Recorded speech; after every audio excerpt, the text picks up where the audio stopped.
कीर्तनात सुद्धा ऐकलेलंच ऐका वाटतं का नवीन ऐका वाटतं? नवीन ऐका वाटतं. झोपा येतात मग विठाला.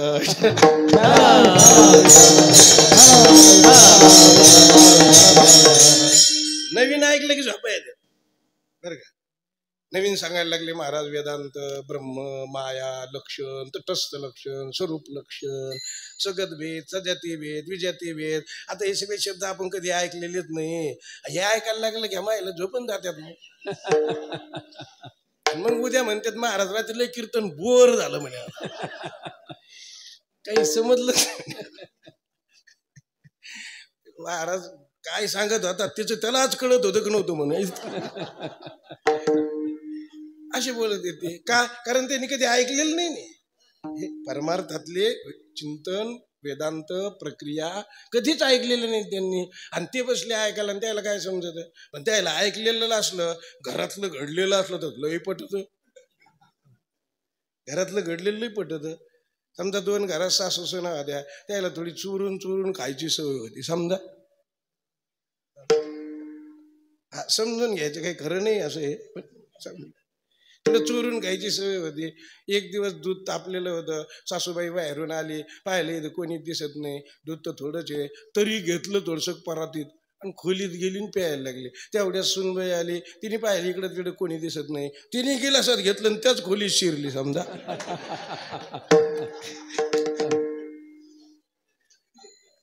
आणि मग सासूने पाहिलं काय काय म्हणे, काही नाही म्हणे, तुम्हाला द्यायला आणलं म्हणे, घ्या अजून.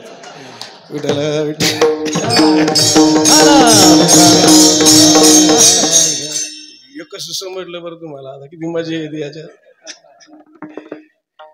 हे जे सांगते तेच महाराज मोठले आहेत का वेदांत सांगते ते मोठले आहेत?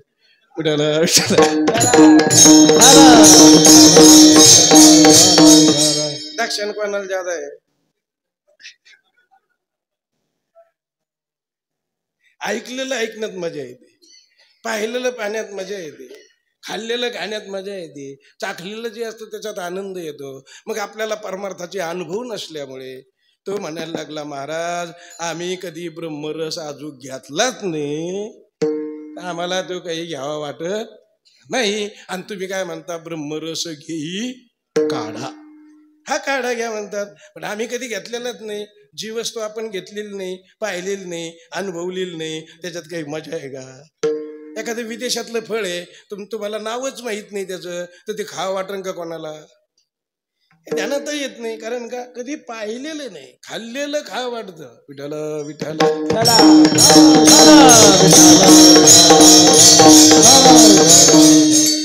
एका महाराजांनी गमतीचं उदाहरण सांगितलं. एक असं तिकडचं कोकणातलं पाहुणा आपल्या इकडं आला, इकडं ऊस गुराळ, ते पाक काकी, आणि ते जेवायला बसले पाहुणे, आणि त्याला असं वाढायला लागले, त्याला ते काळं काळं दिसला पाक, त्याने काही घेतलंच नाही. नको नको नको. पण वाढत असताना शेजाऱ्या पाजाराला वाढा, आणि वाढता वाढता त्याच्या ताटात 2-4 थेंब असे वाढता वाढता पडले. पुढं पळी घेताना सासूबाईकून पडले, आणि त्याच्यात पडल्यानंतर त्याने ते जेवता जेवता चाटून पाहिलं. म्हणले वा वा, हे तो लय भारी लागत. त्याला आनंद वाटला, आणि त्याला वाटलं आता मागा तर पाहुणे आहेत, कसं मागतायत. थोडा लाजला, त्यांनी काही मागितलं नाही, पण विचार करायला लागला, हे पदार्थ आपल्याला खायचाच म्हणे. आता आजचे दिवस मुक्काम आहे, आपल्या भागात तर काही नाही, तिकडं ते इकडे आहे म्हणले, एवढा पदार्थ खायचा. त्यांनी सगळा अंदाज काढा कुठं ठेवलेला आहे, काय आहे काही नाही काही नाही. रात्री झोपले की खायचाच म्हणे, हुशार होतं. आणि मग ते रात्री त्या बाईने, जुन्या काळ होता, शिंक लावलेलं, त्याच्यात ते गाडगं होतं आणि त्याच्यात पाक होता. हे तिथे गेलं, पाहिलं, सगळे झोपलेले होते.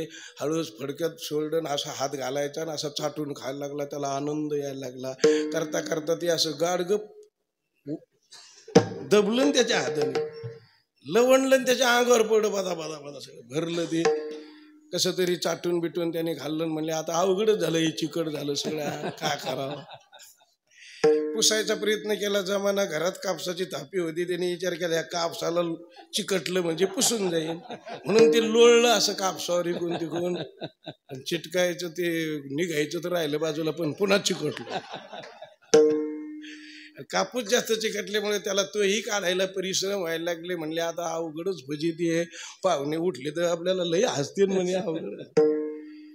हळूहळू हळूहळू काढीचा प्रयत्न केला. काही जमाना बाहेर आलं पटांगणात. त्याच्या घरापुढे म्हैस बांधलेली होती, जनायला आलेली होती. त्याचं लक्ष होतं घरातल्या लोकांचं. पण यांनी विचार केला, हे म्हशीपाशी गेलं आणि ते असा हात पुढं गेला आणि ती म्हैस चाटायला लागली. कारण का त्याला ती गोड लागायला लागला पाक. याला वाटलं बरं झालं हे आपल्या अंगावरचं निघन, म्हणून म्हशीच्या पुढं पडलं. चाटायचं काम सुरू झालं. तेवढ्यात घरातली सासूबाई उठून पाहायला लागली. मोठ्याने आवाज द्याला मालकाला. म्हैस जनली बिन ती चाटायला लागली.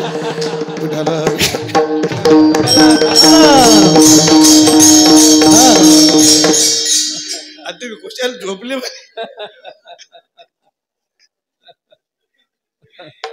एवढं का झालंय? कोण लागलं? चाटून खाल्लं पुन्हा खावं वाटलं तर अशी फजिती होऊ शकते. खाल्लेलंच खावं वाटतं माणसाला, पाहिलेलं पाहा वाटतं. ब्रह्मरसाचा काढा कधी पाहिला नाही, कधी ऐकला नाही, कधी खाल्ला नाही. म्हणून तुकोबारायला त्यांनी सांगितलं, महाराज आम्हाला तो काढा नको. सगळे संत बोम वाजू वाजू सांगते तरी कोणी घेतय का काढा? दुसरेच काढे घेतात.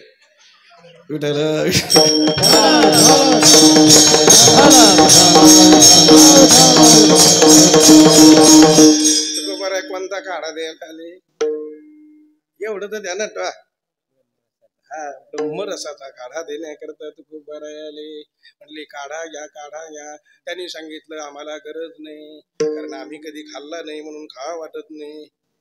आणि पहिले मी सांगितलं की आमच्या दुःखाच्या निवृत्ती करता काढ्याची गरज नाही, आमच्याकडे उपाय माहिती आहे. तुकोबारायांनी त्याला समजून सांगितलं. हे बघ म्हटले बाबा, तू जर आजारी पडला, दवाखान्यात गेला तर डॉक्टर लिहून देतो का? आता मरूस तर आजारी पडलो.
ब्रह्मरस घेई काढा जिनी पिडा वारेल.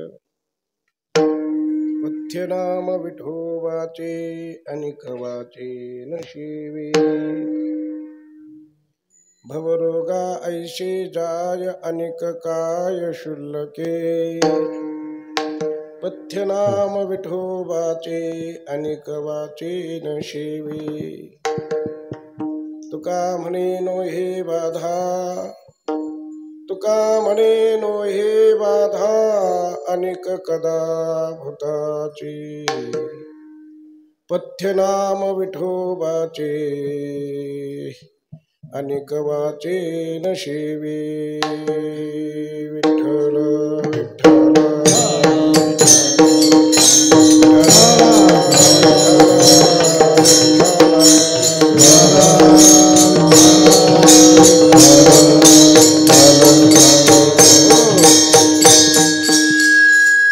पांडुरंगा करू प्रथम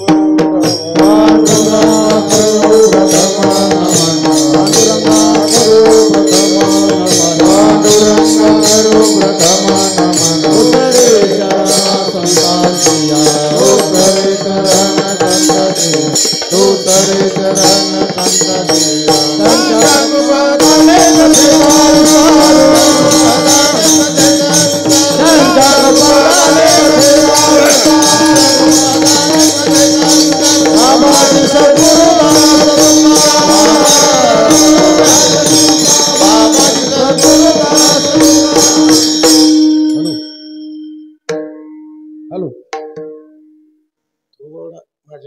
जरा कमी करायचं बघा, थोडं थोडं हाणायचं मागं, जास्त वेळ घालू नका. ओम नमो ज्ञानेश्वरा करुणाकरा दयाळा, त्वचा अनुग्रह लाधलो पावन झालो चराचरी. शरण शरण एकनाथा पायी माथा ठेविला, नका पाहू गुणदोष घालो दास पायाचा. जयांचे केलिया स्मरण, होय सकळ विद्यांचे अधिकरण. तेची वंदू श्री चरण, श्री गुरूंचे. ब्रह्मरस घेई काढा, जेने पिडा वारेल. पथ्य नाम विठोबाचे, अनिक वाचे नशेवे. घ्या बोट गुतीला दे.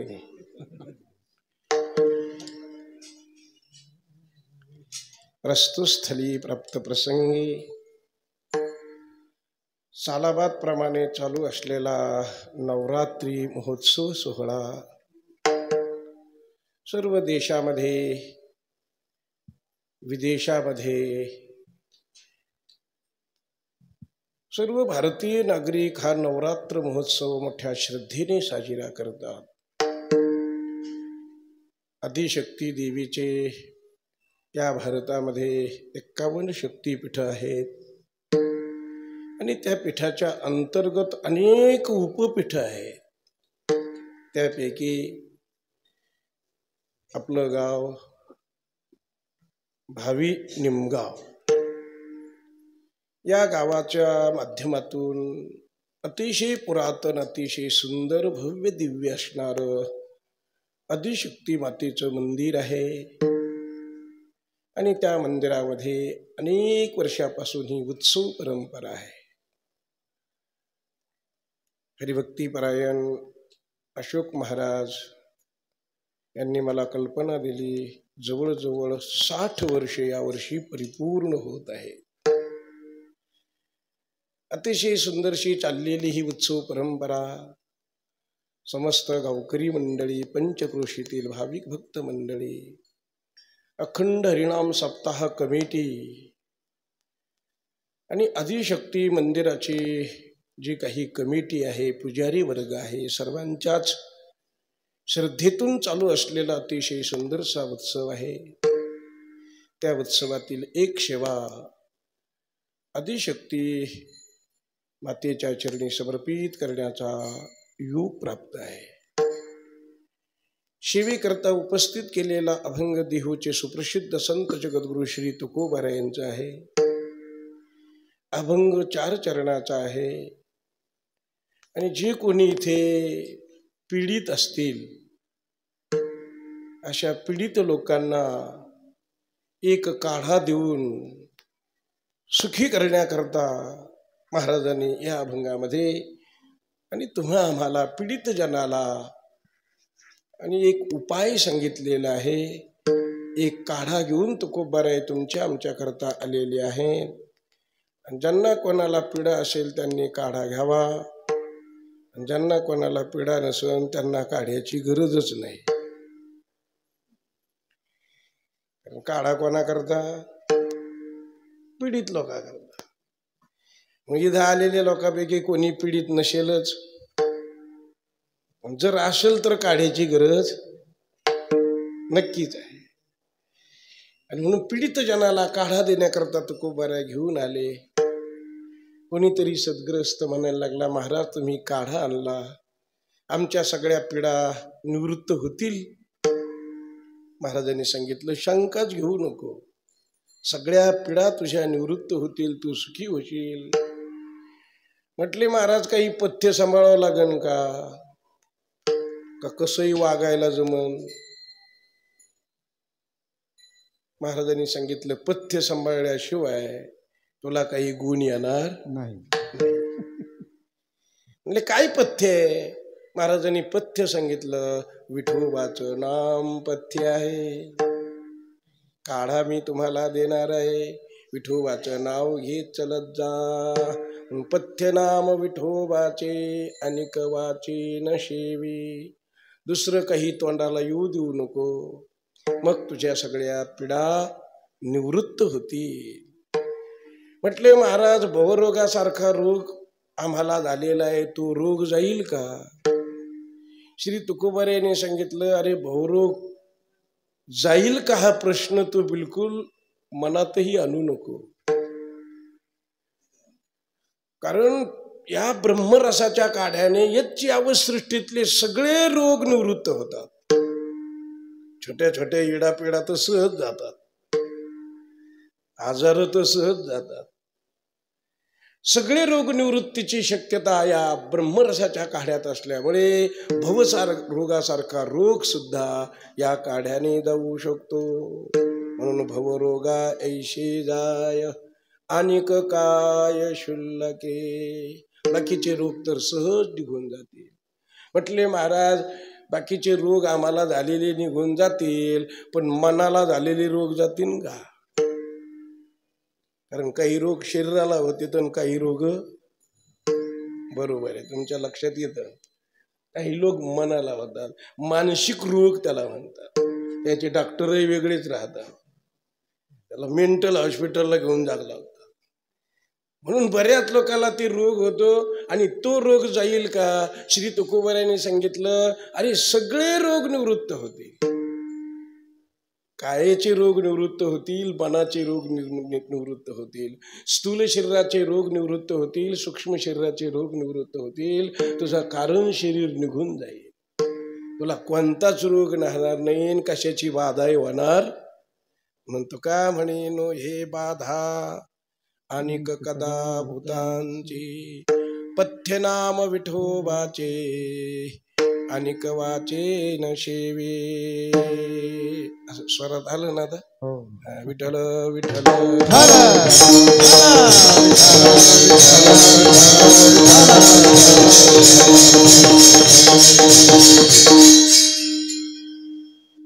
असा हा जगद्गुरु श्री तुकोबारायांचा अभंग चिंतनाकरता मी घेतलेला आहे. आपलं गाव देवीच्या माध्यमातून प्रसिद्धी सन्मुख आहे. निमगाव म्हटलं की लोक पहिलं विचारतात कोणचं निमगाव. कारण शेवगाव तालुक्यात बरेच निमगाव आहेत. एकाड्या कोपऱ्याला एक आहे, इकाड्या कोपऱ्याला एक आहे, बरेच. म्हणून देवी आदिशक्ती मातेच्या निमित्ताने देवीच्या माध्यमातून ह्या गावाची प्रसिद्धी आहे. परमपूज्य परम आदरणीय वैकुंठवासी विठ्ठल बाबा यांच्या वास्तव्याने या गावाची आनंद संप्रदायाची शोभा वाढून गेलेली आहे. विठ्ठल विठ्ठल.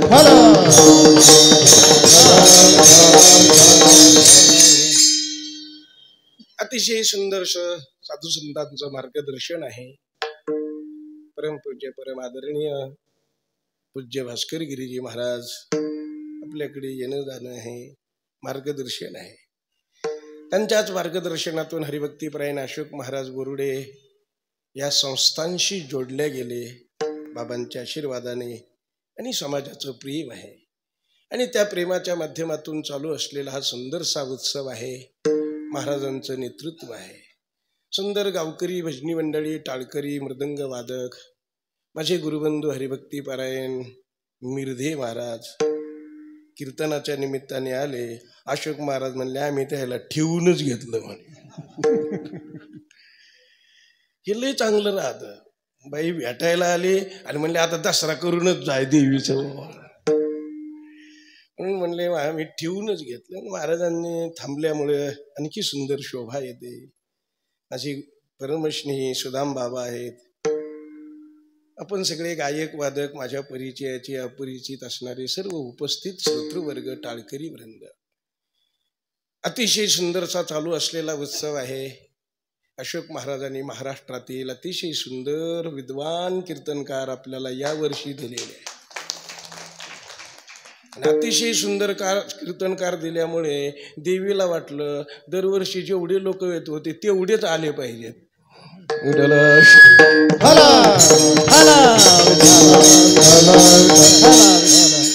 आलं तुमच्या लक्षात? देवीने आणला महापूर, चला म्हणजे कोणी येऊ नका. पावसाची अतिवृष्टी होत आहे. अतिवृष्टीच्या पिढीमध्ये आपण सगळेजण जरा वाहून चाललेलो आहोत. चला, भगवंताची ती लीला आहे, ते कोणाच्या हातात नाही. लोक उग शासनालाच नाव ठेवतात, रडत येत. ते शासन करतं का? पाऊस काय शासन आणतं का? ठीक आहे, शासन मदत करील आपल्याला, आपल्या अडचणी सोडवण्याला सहकार्य करेल. अतिशय सुंदरसा महाराष्ट्रातील विद्वान कीर्तनकार महाराजांच्या प्रेरणेने आणि महाराजांनी सर्वांना आमंत्रण दिलं. अनेक साधू संत आतापर्यंत येऊन गेले, पुन्हाही येणारच आहे. बरेच लोक मोठ्या आतुरतेने कीर्तनाला आले होते, पण आल्या आल्या महाराज पाहिल्यानंतर त्यांनी लगेच पत्रिका काढीन, फोटोला जुळतं का नाही पाहायला लागले.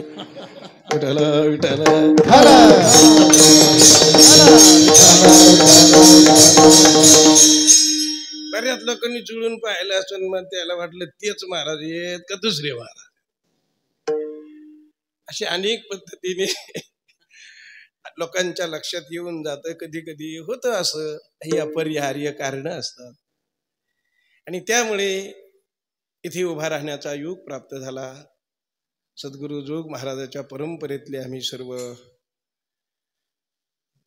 त्यामध्येच आमचे अशोक महाराज श्री क्षेत्र पैठण वारकरी शिक्षण संस्थेमध्ये त्यांनी अभ्यास केला. तदनंतर आळंदीलाही अभ्यास केला. 4 वर्ष जोग महाराज संस्थेमध्ये ते शिकले. आणि त्यामुळे त्यांची नजर चांगली असल्यामुळे त्यांना असं वाटतं की आपल्या इथे येणारे वक्ते कमीत कमी अभंगाला धरून बोलणारे पाहिजे.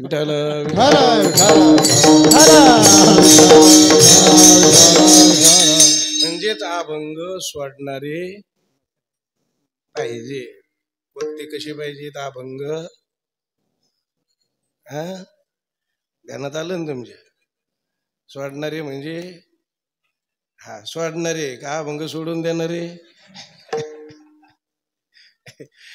अभंगाचं चिंतन सांगणारे वक्ते असावेत. या दृष्टीने अशोक महाराजांनी मला आषाढीतही विनंती केली होती, 1 तारीख घ्या. कर्मधर्म संयोगाने योग आला नाही, पण आदिशक्ती मातेला राहवलं नाही, खेचून योग आणल्याशिवाय राहिला नाही.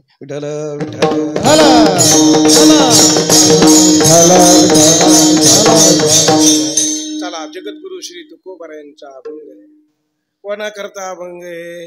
पीडित लोकांकरता आहे. जे पीडित असतील त्यांच्या करताच आहे. आणि सगळी गरज शासन सुद्धा कोणाला सहकार्य करतं? पीडित लोकांनाच करतं. आणि तुकोबाराय सुद्धा कोणाला औषध घेऊन आले? पीडित लोकांनाच आहे. आणि कोणताही माणूस पहा, कशाची ना कशाची तरी पीडा आहेच का नाही त्याला? कोणी म्हणू शकतो महाराज मला कशाचीच पीडा नाही? कोणी म्हणेल का? कशाची ना कशाची तरी पीडा नक्कीच राहते. एक माणूस भेटला तर म्हणला महाराज आपल्याला कशाचीच पीडा नाही, पण एक पीडा आहे म्हणे.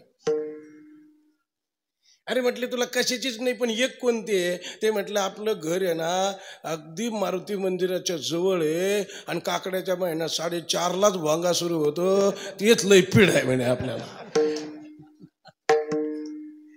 ऐक नाही बऱ्याच लोकांना ती पण पीडाच आहे. देवाचं भजन सुद्धा आता हे आपण इथं कीर्तन करतो हे आपल्याला चांगलं आहे, पण बाहेरच्याला जास्त आवाज येतो तेव्हा ते बंद कराय आवाज. त्याला काय आहे त्याच्यापासून? पीडाच आहे. कोणाला कशाची पीडा, कोणाला कशाची पीडा, कोणाला कशाची पीडा. ज्ञानोबारायांनी तर सांगितलं असा वनवा लागलेला आहे. वनवा, झाड होणं वेगळं, वनवा लागणं वेगळं. असा वनवा लागला माऊली म्हटले. तापत्रय अग्नीचा लागला वनवा, कवन रिघे आड कवन करी सावा धावा, उठा उठा जागा पाठी भय आले मोठे, पंढरी वाचोनी तुझा ठाव नाही कोठे. सगळ्याला पीडा आहे, कशाची न कशाची तरी पीडा नक्कीच आहे. पीडेचे 3 प्रकार सांगितले, आध्यात्मिक, अधिदैविक आणि अधिभौतिक. या 3 पिढ्यामध्ये सगळ्या जगातल्या पिढ्या आल्या बरं का. याच्या व्यतिरिक्त पिढाच नाही. 3 मध्येच सगळं आलं. आध्यात्मिक, अधिदैविक आणि अधिभौतिक. आता सर्व आपल्या शेतकरी वर्गाला कशाची पिढा झाली? पावसाची. कशात बसणी? अधिभौतिक पिढा.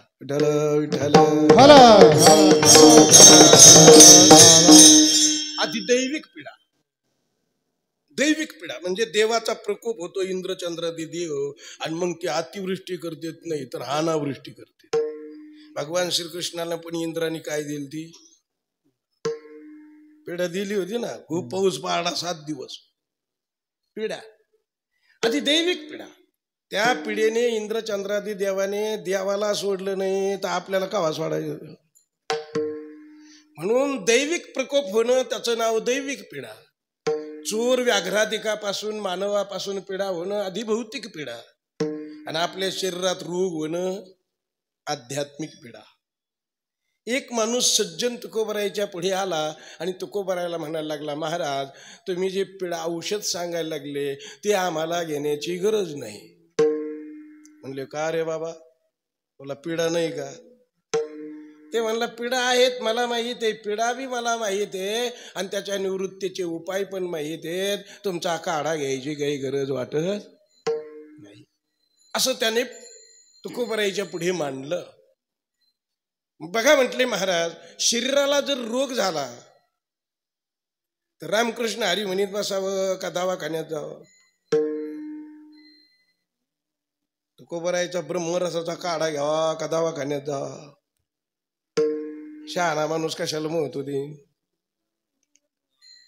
दवाखान्यात जावं.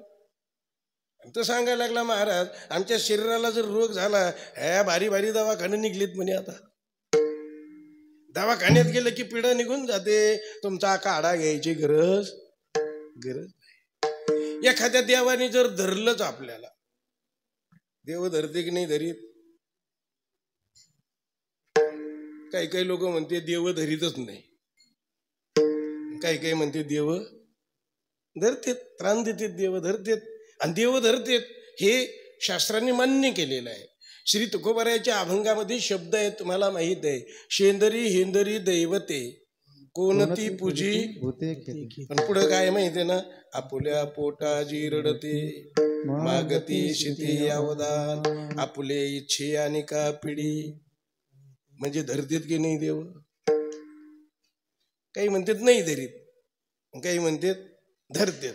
पण आपण कोणाचं मानायचं? तुकोबरायचं मानायचं. तुकोबरायाने काय सांगितलं? देव धरतेत म्हणजे त्रास देतेत. पण देव कोणाला धरतेत? ध्यानात ठेवा, जे त्याला मानितच नाही त्याच्या नादी ते देव लागत नाही.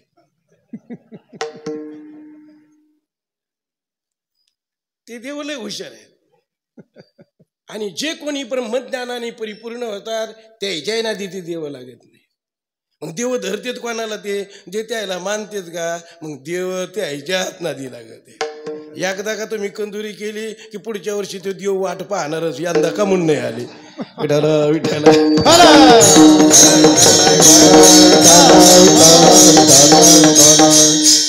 ज्यांनी कधीच केली नाही ना ते देवाच्या ध्यानातच नाही. जे ब्रह्मज्ञानी ते देवाच्या ध्यानात नाही. ते ब्रह्मज्ञानाचे तर पाय पडत येते. ते देव सगळे छेद्री हेद्री देव तर ब्रह्मज्ञानी दिसला की त्यांना आनंद होतो आणि त्याचं दर्शन घेते. पण हे मधले जे माणसं आहेत ना, हे देव देव करणारे. डबल शब्द तुमच्या ध्यानात येतो ना, देव देव देव देव. आता हे देवाचा कार्यक्रम असला की देव देवाचा कार्यक्रम म्हणतात, आणि असा डबल कार्यक्रम असल्यावर त्याला काय म्हणतात? आमच्या घरी काय आहे?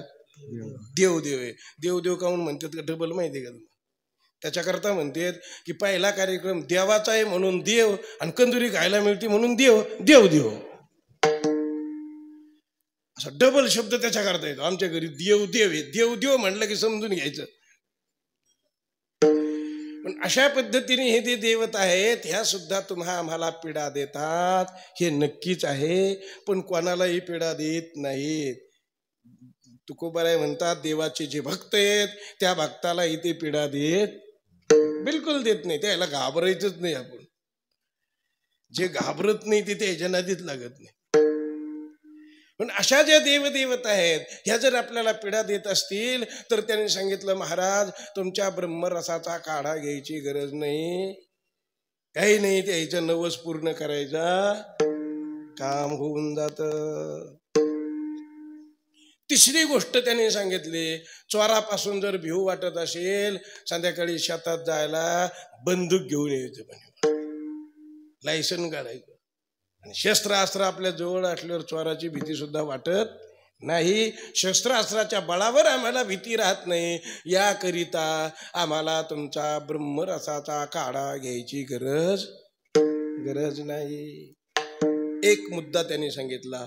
आता दुसरा मुद्दा त्यांनी सांगितला, म्हटले महाराज असं आहे, म्हटले नियम असा आहे, जे खाल्लेलं राहतं तेच खा वाढतं, जे पेलेलं राहतं तेच प्या वाढतं, जे ऐकलेलं राहतं तेच ऐका वाढतं, असा सामान्य नियम आहे. खूप बऱ्याने सांगितलेलं आहे. खादलेची खावे वाटे, भेटले भेटे आवडी, भेटले भेटे आवडी, भेटले भेटे आवडी, खादल्याच्या खावे वाटे, भेटले भेटे आवडी, भेटले भेटे आवडी, खादल्याच्या खावे वाटे, भेटले भेटे आवडी, भेटे आवडी रे, भेटे भेटे आवडी रे, खादल्याची खावे वाटे, आवडी रे, भेटले आवडी रे.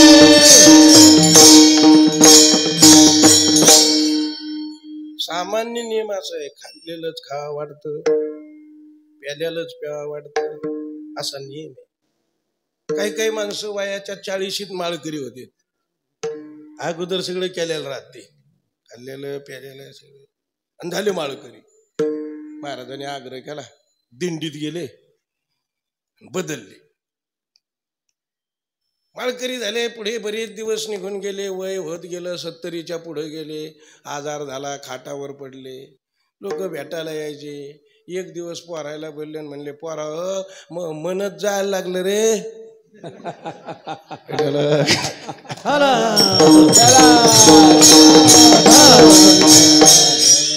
मला वाटतं तुमच्या सगळ्याच्या ध्यानात आला आता. कुठं मन जायला लागलं?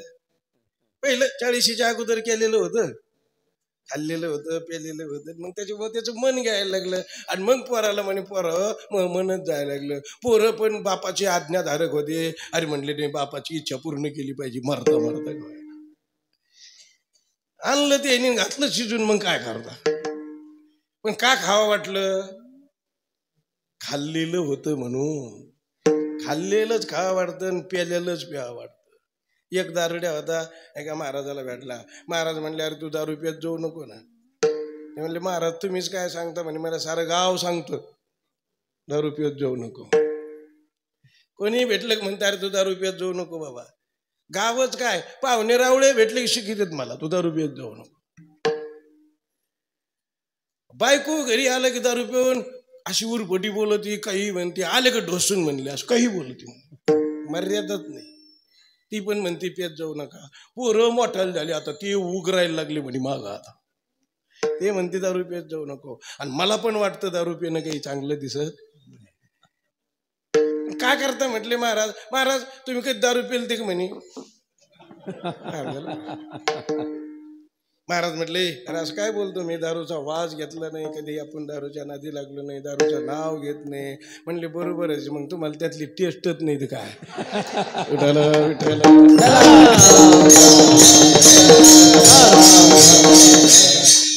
आता जे ह्याला टेस्ट लागली ती सोडी देत का प्यावं वाटती? पेलेली म्हणून. जे कधीच पेले नाही त्याला काय, ज्यांनी कधीच तंबाखू खाल्ली नाही त्याला काय, जे कायम खाते तर त्यांनी सोडणं कमालाची की नाही. जे दारू पिते तर दारू सोडली कमाल द्यायची. त्याचा अभ्यास लय मोठा, त्याचं आपण चांगलं मानलं पाहिजे त्याला की बाबा दारू सोडली, सवय लागली होती. आणि सवय लागलेल्या माणसांनी दारू सोडल्यात पुरुषार्थ आहे बरं. पण एकदा का सवय लागली की पुन्हा ती तिथं नेल्याशिवाय राहतच नाही. खादलेचे खावी वाटे, भेटले भेटे आवडी. खाल्लेलं खा वाटतं, प्याल्याला प्यावं वाटतं, ऐकलेलं जाय का वाटतं. कीर्तनात सुद्धा ऐकलेलं जाय का वाटतं का नवीन ऐका वाटतं. नवीन ऐका वाटतं. झोपा येतात मग विठाला.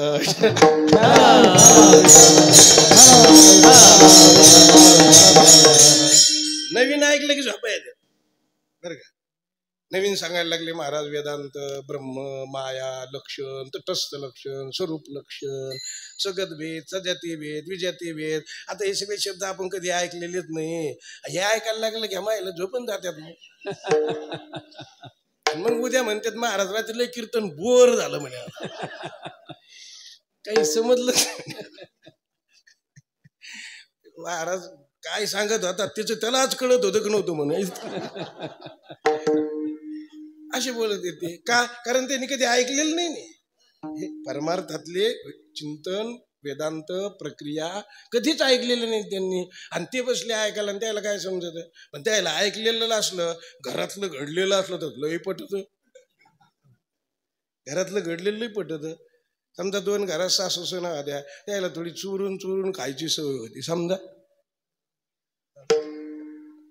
समजून घ्यायचं काही खरं नाही असं आहे, पण थोडं चोरून खायची सवय होती. एक दिवस दूध तापलेलं होतं, सासूबाई बाहेरून आली, पाहिलं इथं कोणी दिसत नाही, दूध तर थोडंच आहे, तरी घेतलं थोडंसं परातीत आणि खोलीत गेली प्यायला लागली. तेवढ्या सुनबाई आली, तिने पाहिली इकडं तिकडं कोणी दिसत नाही, तिने गिलासात घेतलं आणि त्याच खोलीत शिरली समजा.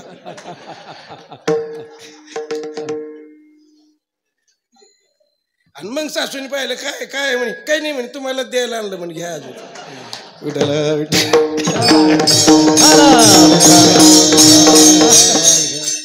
कसं समजलं बरं तुम्हाला आता, किती मजा येते याच्यात.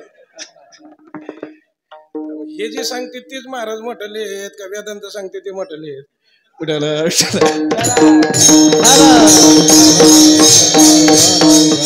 दक्षिण कोणाला ज्यादा आहे. ऐकलेलं ऐकण्यात मजा येते, पाहिलेलं पाहण्यात मजा येते, खाल्लेलं खाण्यात मजा येते, चाखलेलं जे असतं त्याच्यात आनंद येतो. मग आपल्याला परमार्थाचे अनुभव नसल्यामुळे तो म्हणायला लागला, महाराज आम्ही कधी ब्रह्मरस अजून घेतलाच नाही, आम्हाला तो काही घ्यावा वाटत नाही. आणि तुम्ही काय म्हणता, ब्रह्मरस घेई काढा. हा काढा घ्या म्हणतात, पण आम्ही कधी घेतलेलाच नाही. जी वस्तू आपण घेतलेली नाही, पाहिलेली नाही, अनुभवलेली नाही, त्याच्यात काही मजा आहे का. एखादं विदेशातलं फळ आहे, तुम्हाला नावच माहित नाही त्याचं, तर ते खावं वाटण का कोणाला. ध्यानात येत नाही, कारण का कधी पाहिलेलं नाही. खाल्लेलं खावं वाटतं. विठाल विठाल.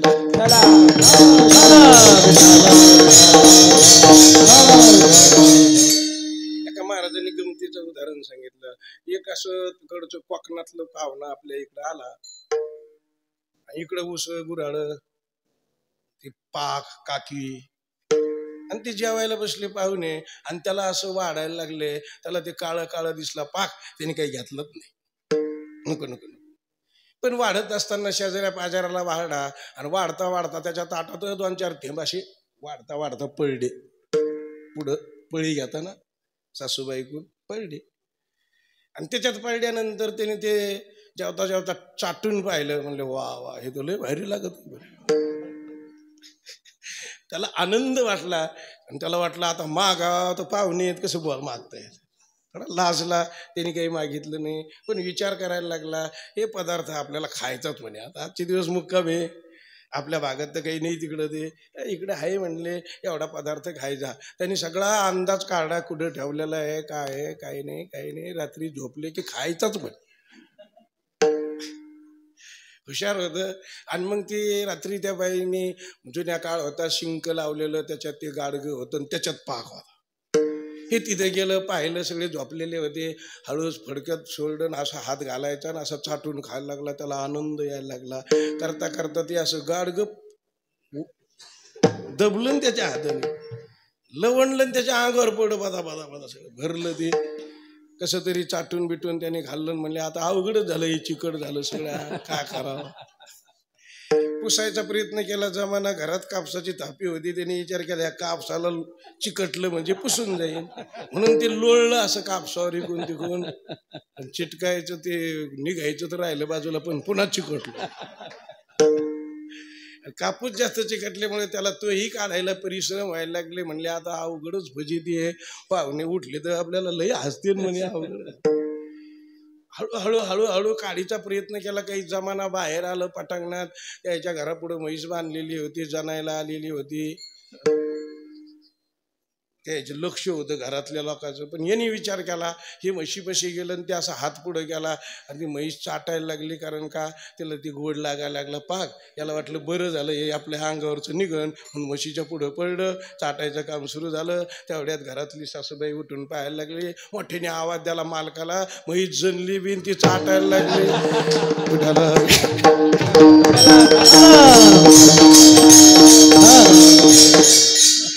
तुम्ही कुशाल झोपले.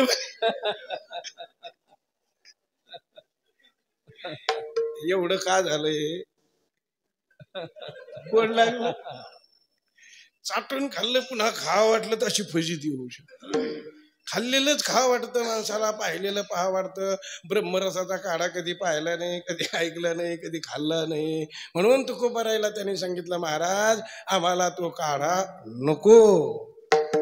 सगळे संत बोम वाजू वाजू सांगत तरी कोणी घेतय का काढा? दुसरेच काढे घेतात.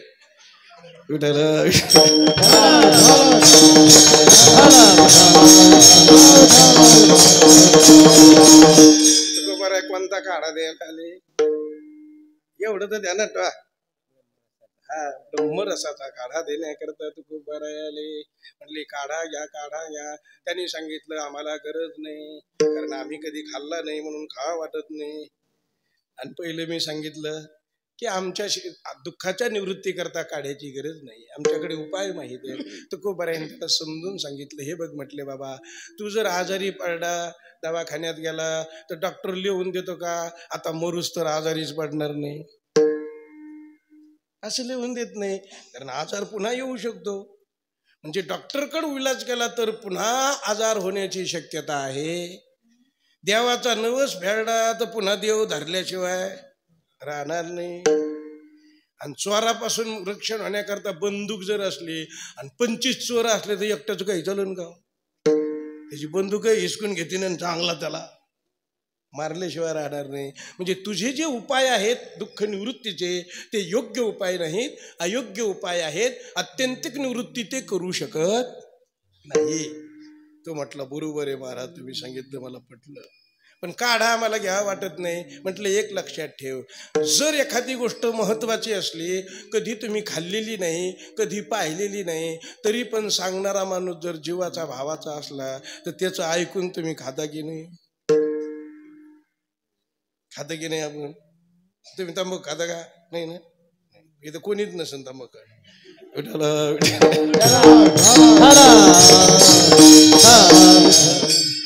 तंबाखू कोणी खात नाही, पण जर खाणारा माणूस आहे मग तंबाखू सुरुवात करतो खायला, लोकांचं ऐकून करतो का मन्नीच करतो?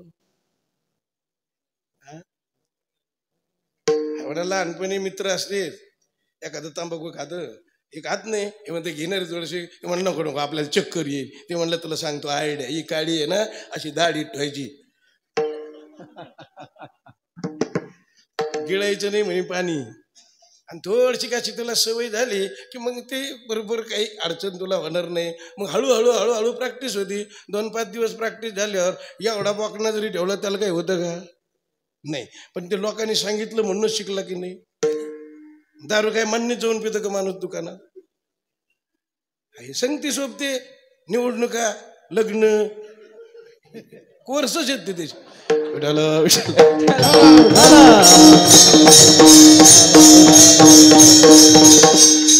निवडणूक तर पक्का कोर्स आहे, चांगला 8-4 दिवस कोर्सच होऊन जातो. दारू पत्ती खेळायचं शिकायला लागत का?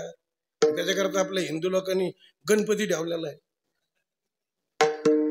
कोर्सच 10-12 दिवस गणपती खेळायचे. असे विचित्र समाज आहे.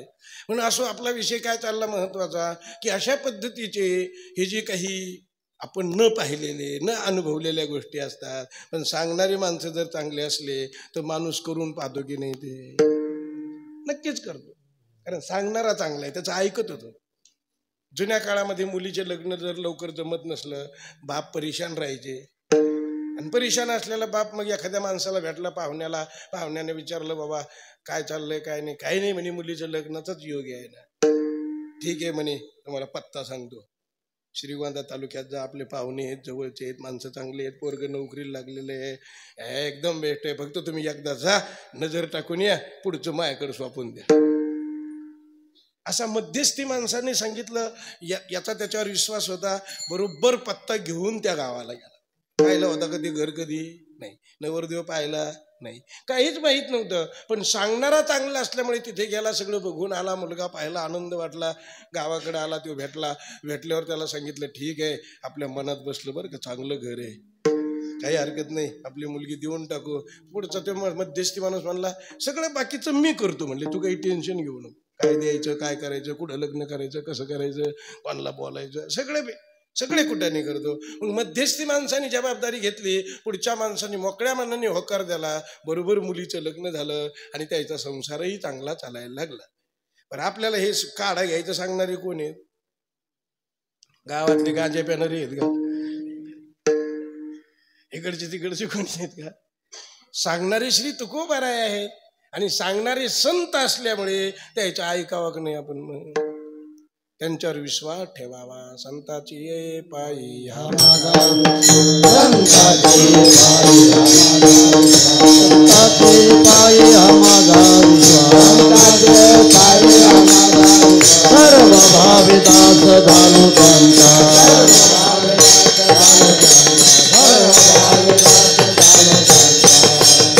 पायी हा माझा विश्वास, सर्व भाविदास झालो त्यांचा, सर्व भाविदास झालो त्यांचा. संताचे पायी हा माझा विश्वास, सर्व भाविदास झालो त्यांचा, सर्व भाविदास झालो त्यांचा. संतावर माणसाचा विश्वास आहे. वचन न मोडी बोलिले ते, संताचे वचन मोडू नयेत, उल्लंघन करू नये. ते सांगतील ते ऐकत जावं. त्याच्यामध्ये आपलं काय होणार आहे? कल्याण. त्याची माझे हित करती सकळ जेणे हा गोपाळ कृपा करी. म्हणून संत हित करणारे असल्यामुळे श्री तुकोबाराय सारखे महान संत आपल्या पुढे काढा घेऊन आले. आणि काढा घ्या,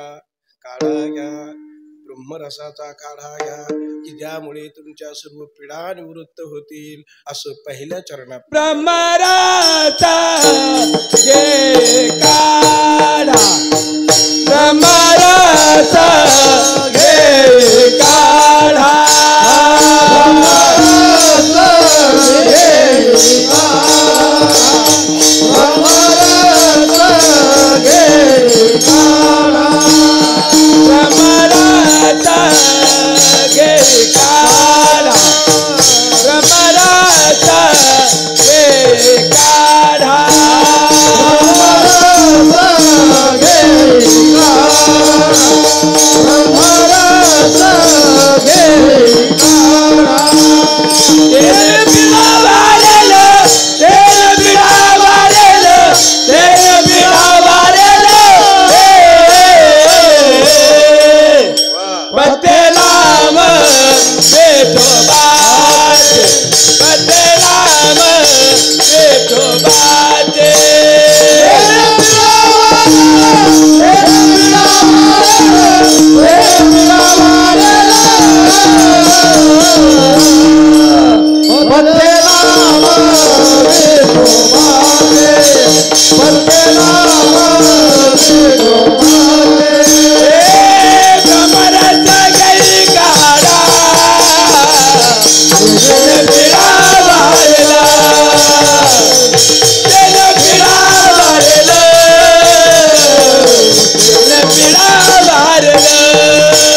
घेई काढा, जेणे पिढा बारील असा ब्रह्मरसाचा काढा घ्या.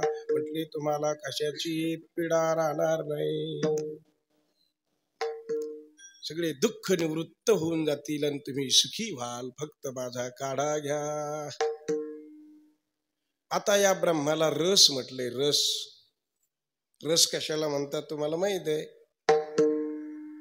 रस 2-3 प्रकारचे रस आहेत. कीर्तन चालू आहे, कीर्तनामध्ये सुद्धा काय येतो कधी कधी? रस येतो ना. त्याला इंग्रजी शब्द आहे इंटरेस्ट. रस.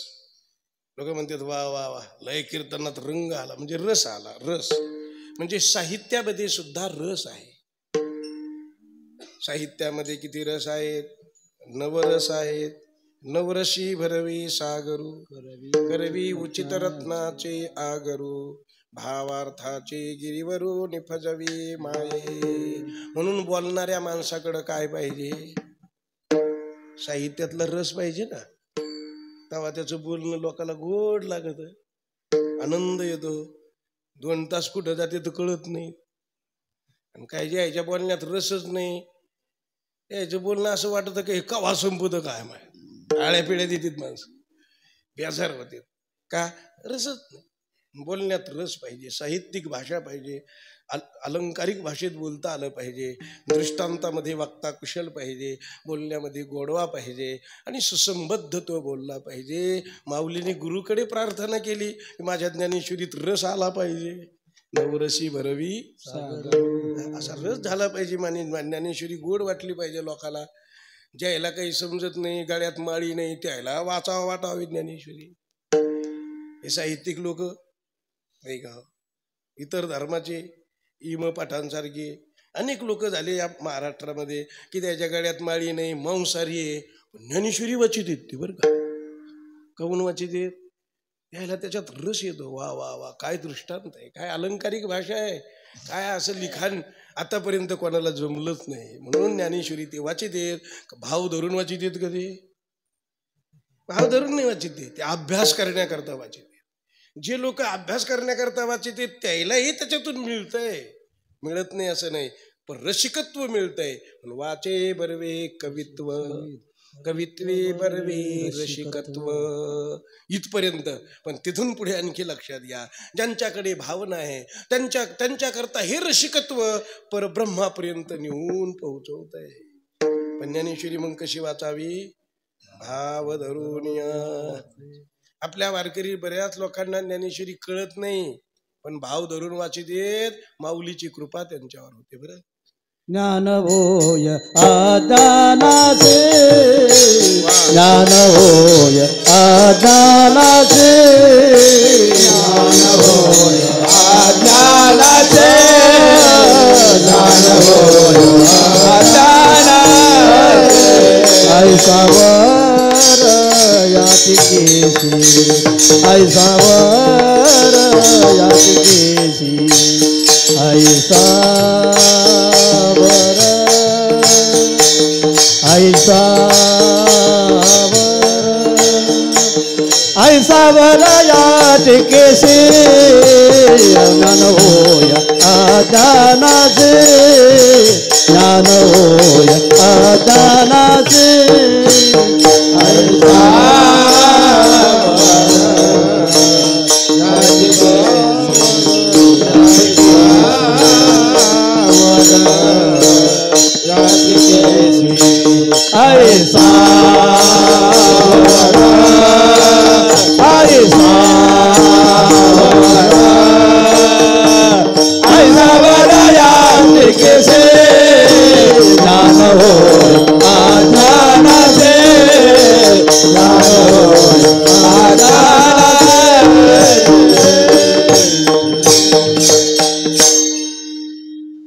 ज्ञानेश्वरीमध्ये नवरस भरलेले आहे. हास्यरस, शृंगार रस, वीर रस, अद्भुत रस, विभत्स रस, हे सगळे रस आहेत, अति सुंदर आहेत. म्हणून माणसं बोलणारे रसयुक्त बोलणारे असावे आणि ऐकणारे सुद्धा रसिक असावे, नाही का? हा एक रस आहे. हा रस नाही बरं का इथं ब्रह्मरसाच्या काड्यात. बाजूला ठेवा या रसाला. दुसरा एक रस आहे जेवणाच्या माध्यमातून राहतो, षडरस म्हणतात. षडरस 6 प्रकारचे: गोड रस, आंबट रस, तिखट रस, तुरट रस, खारट रस, ठीक आहे. हे असे 6 येते आणि सगळे शरीरात दररोज गेले पाहिजे, म्हणजे म्हातारपणात साखर वाढत नसते. काही लोक काय करते, तरुणपणात नुसतं गोडच खाते. कारल्याची भाजी म्हटली की नको, कडू खातच नाही. कडू न खाल्ल्यामुळे साखर वाढून जाते. म्हणून षडरस हे शरीरात गेले पाहिजेत, कायम गेले पाहिजेत, तर शरीर चांगलं राहतं. म्हणून अशा पद्धतीचे ते रस आहेत. ते रस पण इथे घ्यायचे. इथं ब्रह्मरस चालू आहे आपला. म्हणून हे 2-3 प्रकारचे रस बाजूला सारवा. आता या ब्रह्मरसाला आपल्याला सेवन करायचंय. आता ब्रह्मरस कशाला म्हणावं? ब्रह्मरस म्हणजे या सर्व सृष्टीमध्ये ओतप्रोत भरून उरलेलं जे परब्रह्म आहे, त्या परब्रह्माला म्हणायचं ब्रह्मरस.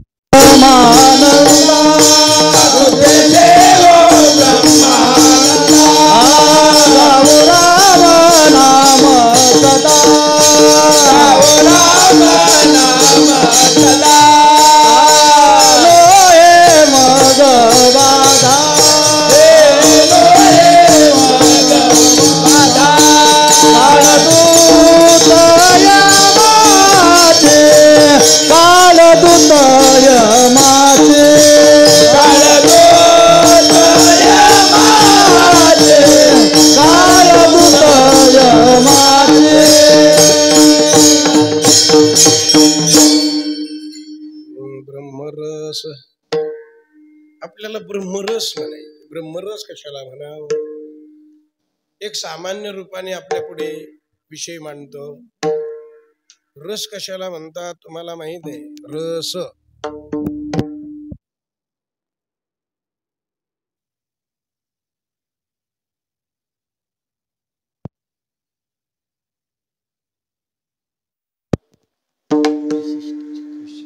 रस कडुलिंबाचं झाड आहे, तुम्हाला माहित आहे. कडुलिंबाचा जो रस आहे तो नेमका त्याच्यात कुठं राहतो? मग आता आपण पानं तोडतो, रस करतो, पानात रस राहतो.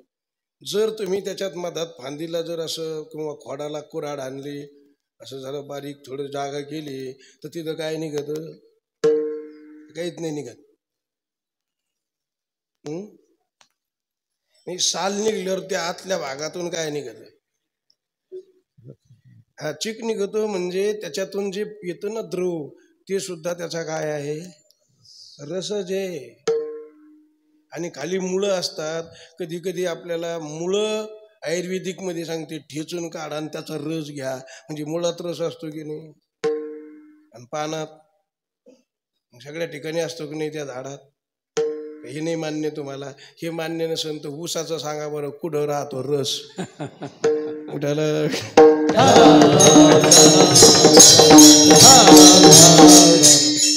सांगा, ऊसाचा रस कुठं राहतो? आता अगदी मुळापासून तर शेंड्यापर्यंत राहतो. फक्त फरक राहतो त्या रसात, गोडीत फरक राहतो. पहिला जास्त गोड राहतो, थोडं पुढे खायसारखा राहतो, त्याच्या पुढे गेल्यावर थोडा पानचट राहतो, त्याच्या पुढे गेल्यावर जनावराला काम येतो. पण रसच आहे ना त्याच्यात. रसाची परिपक्वता अशा पद्धतीने होते, पण रसच येतो. हा म्हणजे त्या ऊसाच्या झाडामध्ये इथून तिथून जो राहतो त्याचं नाव रस. आता आपण अन्न खातो की नाही, पाणी पितो, अन्न खातो, इथं ते जातं, आणि इथं गेल्यानंतर काम होतं त्याचं असं बेस्ट कालून त्याचं जीव होतं. त्याचं काय होतं? ते रसच आहे. त्याला बी रसच म्हणते. कालून कालून तयार होतं त्याचं नाव रस. कारण रस झाल्याशिवाय पुढच्या प्रक्रिया होतच नाही. कारण ऊसाचा रस केल्याशिवाय साखर होईन का? खडी साखर होणार नाही, गुळ होणार नाही, पाक होणार नाही, काहीच होणार नाही. म्हणजे पहिली प्रक्रिया कोणती आहे? रस बनवण्याची आहे. तसं आपल्या शरीरात पहिलं रस नावाचा रस बनतो, आणि तो रस बनला धातू एक की त्याचं पुन्हा फिल्टर होतं, आणि त्याच्यापासून 2 नंबरला रक्त तयार होतं. 2 नंबर. ही योजना अजून काही विज्ञानाला जमली का? असा रस करायचा मस्त रगत करायचं, नाही जमलं ते अजून. आणि ते जर जमलं तर मग रक्तदान करा म्हणायचं काम पडन का? कशाला मशीन तयार करायची आणि पिशाची पिशा पॅक गट अमुक गट. पण ते नाही जमलं म्हणून मागावं लागतं, बाबा रक्तदान करा रक्तदान करा म्हणावं लागतं. कारण विज्ञानाला अजून रक्तदान तयार करता नाही आलं. येणार नाही का? येईन, येणारच नाही असं आपण म्हणू शकत नाही. आपण जे अन्न खाऊन जी प्रक्रिया तयार होते तसं सगळं केलं तर होईल ना. सगळी प्रक्रिया तशी केली तसं यंत्र जर बनवलं तर त्याच्यात खुशाल लाडू जिलेबी घालीत जा, वजन रक्त तयार. पण नाही जमलं त्याला अजून तर नाही जमलं बाबा. आता काय पुढं काय होतं काय. पण बघा ना देवाची किती लीला आहे. तुम्ही लाडू जिलेबी खा रक्त तयार होतं. हे जनावर कडबा गवत खाते त्याच्या शरीरात काय तयार होतं? कशी किमया आहे देवाकडं.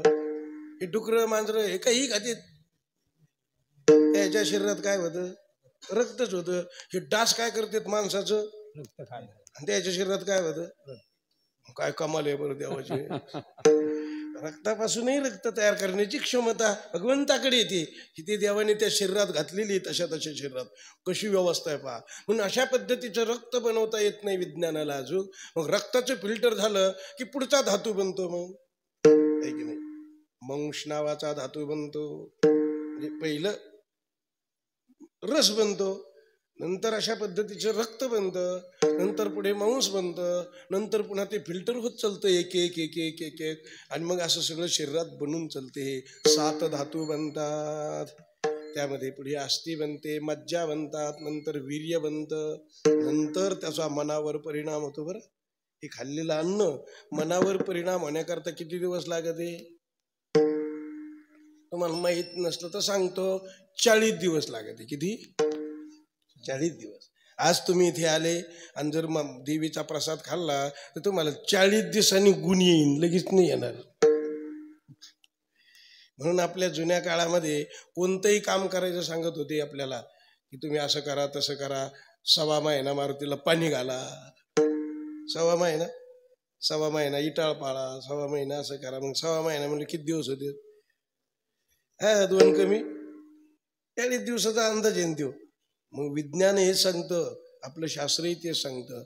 आज जर आपण अन्न खाल्लं मनावर परिणाम होण्याकरता, मन सुधारण्याकरता 40 दिवस लागतात. आणि म्हणून एक एक महिना देवाची सेवा करायची. श्रावण महिना आला, अमुक महिना आला, काकड्याचा महिना आला, म्हणजे माणसात परिवर्तन होतं, बदल होतो. लगेच काही गुण येत आपल्याला माहिती आहे. मन आपल्या पाठच आहे. तूप खाल्लं गेलं की कुठं रूप येतं का म्हणे. थोडासा वेळ घालावा लागतो. चला, आपला विषय चाललेला होता अशा पद्धतीने. रस, शरीरामध्ये रस हा शरीर व्यापून असतो. झाडाचा रस झाडामध्ये व्यापून असतो, इथून तिथून भरलेला असतो त्या झाडात तो रस. आता ब्रह्म आहे. ब्रह्म कुठं नाही सांगा? देव कुठं नाही? सगळ्या ठिकाणी. विठ्ठल तळे तळे भरला, विठ्ठल तळे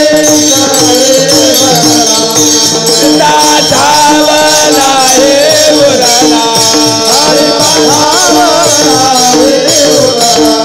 आदम्या दृष्टीने पाहिला, विठ्ठला जे विठ्ठल विठ्ठल म्हणता हरले पाप, विठ्ठल म्हणता हरले पाप. विठ्ठल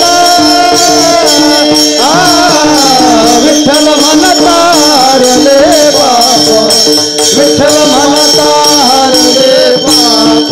विठ्ठल तळे तळे भरला, धावला हे उरला, आदम्या दृष्टीने पाहिला, विठ्ठलाचे विठ्ठलाचे तळे तळे भरला, आदम्या दृष्टीने पाहिला, आदम्या दृष्टीने पाहिला.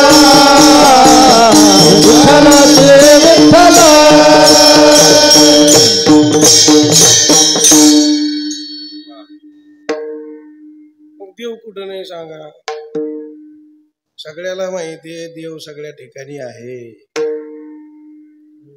पण अनुभव आहे का कोणाला जास्त? कोणी त्याचा आनंद घेतं का देव सगळ्या ठिकाणी भरलेला आहे त्याचा? आपल्याला घेता येत नाही, आपल्याकडे प्रतिबंध आहेत, माया वगैरे, त्या आनंदाचा उपभोग घेता येत नाही. पण देव सर्व ठिकाणी म्हणजे ब्रह्म सर्व ठिकाणी आहे. म्हणून तुकोबाराने सांगितलं सर्व ठिकाणी असणारं परब्रह्म आहे, त्याचा काढा मी तुम्हाला देतो. म्हणजे तो रस जर तुम्ही घेतला तर तुम्ही ब्रह्मानंदात जाल. त्याच्यात जर तुम्ही रस घेतला तर तुम्ही ब्रह्मानंदात जाल. तो रस तुम्ही घेतला तर तुम्ही ब्रह्मानंदात जाल. आणि एकदा ब्रह्मानंदात जर मनुष्य गेला तर त्या माणसाला देहभान कशाचंही भान राहत नाही. देहाचं भान नाही, घराचं भान नाही, दाराचं भान नाही. तो ब्रह्मरूप झालेला असतो. आणि असा ब्रह्मरूप झालेला जो कोणी असतो त्याच्या जीवनात कोणतंही दुःख राहत नाही. म्हणून तुकोबाराय आपल्याला कोणता काढा देते? ब्रह्मरस घेई काढा जेणे पिडा वारे. बरेच लोक ब्रह्मज्ञान ऐकतेत, महाराजाकडे जातेत, त्यांना थोडा अनुभव येतो, पण तो अनुभव झाला एकदा आणि एकदा काही इकडं तिकडं आले की ते सगळं सुटून जात. जिकडं गेले तिकडं तसेच लोक तसेच बनतेत. ते म्हणजे जसे तिथं गेले तिथं तसे बनते.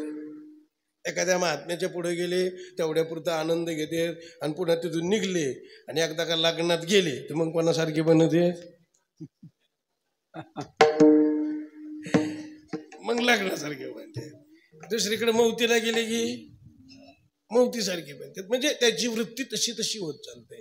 मग ब्रह्मानंद ज्याने चाखलेला आहे, जो ब्रह्मानंद घेतो तो मात्र कुठं जाऊ शकत नाही. आणि मग माणसाने त्या ब्रह्मरसाचा काढा घेत असताना पथ्य पाळणं गरजेचं आहे की नाही? गरजेचं आहे. पण बरेच लोक पथ्य पाळीत नाही, कसेही वागतेत, काहीही खातेत, कुठं बसतेत, कुठं उठतेत, वागण्यात तारतम्य राहत नाही. आणि म्हणून मिळालेलाही ब्रह्मरस टिकून राहत नाही. म्हणून ब्रह्मरस टिकून राहण्याकरता कसं राहावं लागेल आपल्याला? पथ्य पाळून. पथ्य नाम विठोबाचे, पथ्य नाम विठोबा, पथ्य नाम विठोबा,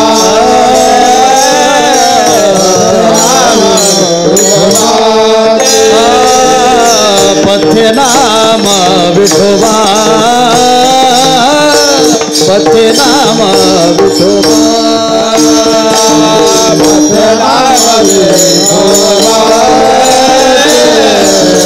नाम विठोबा. आणि कवाचे नशेवी, आणि कवाचे नशेवी, पथ्य नाम विठोबा, पथ्य नाम विठोबा, आणि कवाचे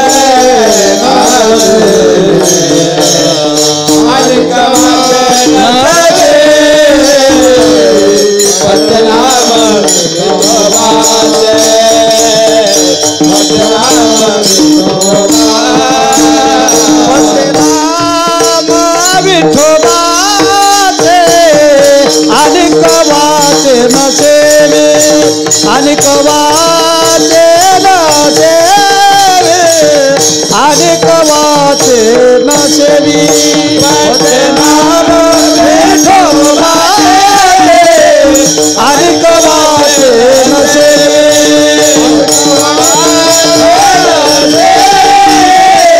आणि कवाचे नसेवे. नाम विठोबाचे आणि कवाचे नशेवे. दोन चरणाचा विचार करीत आलो. एकदा मोठ्या प्रेमाने विठोबा रुक्माई महामंत्राचा घोष करू. हाताने टाळी वाजा, मुखाने नामस्मरण करा. दररोजचा वेळ 8:30 ते 10:30 आहे. 10:30ला आवरून घेऊ. मोठ्या प्रेमाने टाळी वाजून भजन करा. विठोबा विठोबा रखुमाई, विठोबा रखुमाई, विठोबा रखुमाई, विठोबा रखुमाई, विठोबा रखुमाई, विठोबा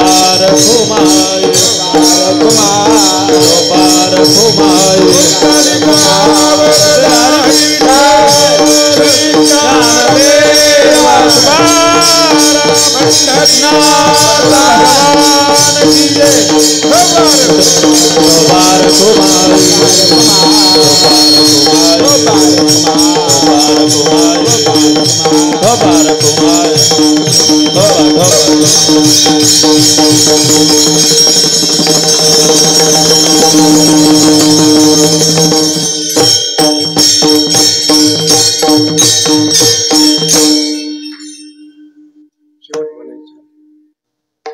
ब्रह्मरस घेई काढा जेणे पिढावारी, पथ्य नाम विठोबाचे अनेक वाचे न शेवे. श्री विठ्ठलाचं नाव घेत चला म्हणे. महाराज म्हटले तुम्हाला कुठलीही पीडा होणार नाही. नामस्मरण करा, विठ्ठलाचं करा, रामाचं करा, कृष्णाचं करा, आदिशक्तीचं करा, देवी काय नाव असेल तसं म्हणत राहा. कोणतंही नाव घ्या, काही बिघडत नाही. फक्त नाव घेत असताना समजून नाव घ्या. समजून घेतलं की आनंद आहे, आणि न समजून घेतलं तर मग वरची वरच आहे. समजण्यामध्ये आनंद आहे, समजलं पाहिजे. असो, पण अशा पद्धतीने पथ्यनाम विठोबाचे म्हटले. महाराज आमचे सगळे रोग जातील का? महाराजांनी सांगितलं सगळे रोग, कोणताही रोग तुला राहणार नाही. भवरोगासारखा रोग जाईन तर इतर रोग काय घेऊन बसला तू? एक म्हणे मराठीमध्ये, दर्यामी खसखस. सहज आहे की नाही? आपण म्हणतो ना आपलं काय घेऊन बसले बाबा, दर्यानी खसखशी सारखी. आपण या म्हणीचा तुम्हाला अर्थ समजला नसला तर समजून सांगू का? दर्यामी खसखस म्हणजे, दर्या म्हणजे समुद्र. एका माणसाच्या खिशात खसखशीची पुडी होती. समुद्राच्या काठाला गेला, लाट आली, अंगावर पाणी आलं, खिसा भिजला, कागद फाटला, पुडी फाटली, खसखस समुद्रात सांडली. सांडल्यानंतर ते तिथं ते सापडीत बसायला लागलं. हळूहळू हळूहळू काय सापडीत होत? खसखस. कोणीतरी तिकडे नावाडी होता, त्यांनी पाहिलं हे माणूस 2 तास झाले तिथे सापडितोय, काय हरलं काय माहिती. जवळ आला आणि विचारलं, म्हणे काय सापडितो बा? म्हणे खसखस हरवलेली आहे, त्याचे दाणे पडलेत, ते सापडितो. त्यांनी डोक्याला हात लावलं. म्हणे 350 लोकांचं विमान गेलं तर सापडाना, याची खसखस खावा. याला म्हणते तरी आम्ही कवा सापडेल. ती जशी सापडू शकत नाही, तसं भवरोगासारखा रोग जातो. तर इतर रोग काय घेऊन बसले तुम्ही?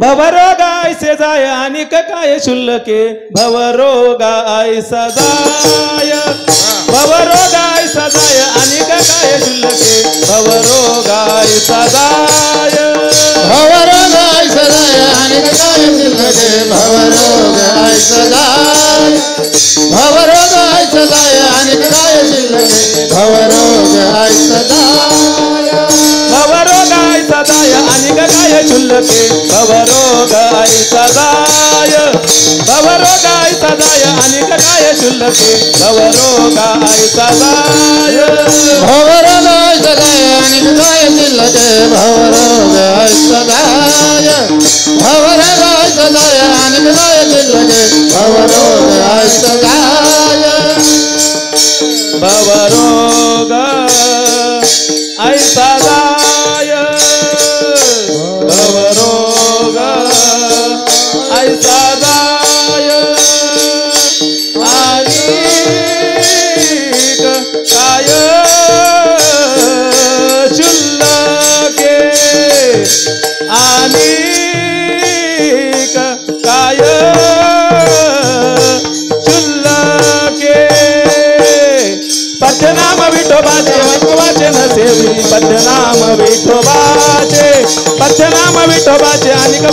सेवी पथनाम विठोबाचे भवरोग ऐसा जाय भवरोग ऐसा जाय आणि काय शिल्लक आणि काय शिल्लक पथनाम विठोबाचे आणि काय शिल्लक पथनाम विठोबाचे पथनाम विठोबाचे वचनाचे विठोबाचे